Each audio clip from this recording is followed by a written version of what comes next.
உங்களெல்லாம் வளர்த்து விட்டு ஆளாக்குன அந்த தாய் மறைந்திருந்தாலும் தெய்வமா இருக்கிறாங்க, உங்க எல்லாம் பாத்துட்டு இருக்கிறாங்க. அவங்கள பத்தி குறை சொல்லக்கூடிய ஒரு நேத்து பேஞ்ச மழையில இன்னைக்கு முளைச்ச காளா திரு ஆட்டுக்குட்டி அண்ணாமலை பேசும்போது ஜீரணிச்சு எனக்கு எதுவுமே தெரியாதுன்னு உட்கார்ந்து இருக்கானே எடப்பாடி பழனிசாமி.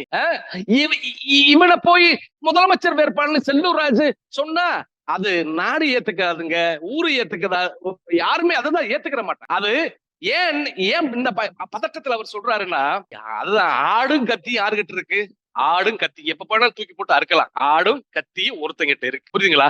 அவன் நினைச்ச எப்பயும் தூக்கி போட்டு அறுப்பான். அது மாதிரி ஆடும் கத்தி எங்க இருக்கு, அவங்க டாடி கிட்ட இருக்கு. அதனால எப்பயும் எதுவும் செய்யலாம். எப்ப நீ கொஞ்சம் பொறுமையாரு, ஏன்னா உமல வழக்கு நிறைய இருக்கு. ஏதோ தமிழ்நாட்டுல கொடநாடு கொலை வழக்குன்றாங்க, கொள்ளை வழக்குன்றாங்க, அதே போல டெண்டர் முறைகேடுன்றாங்க. அத்தனை வழக்கு வச்சுக்கிட்டு நீ எப்படி முதலமைச்சராக முடியும்?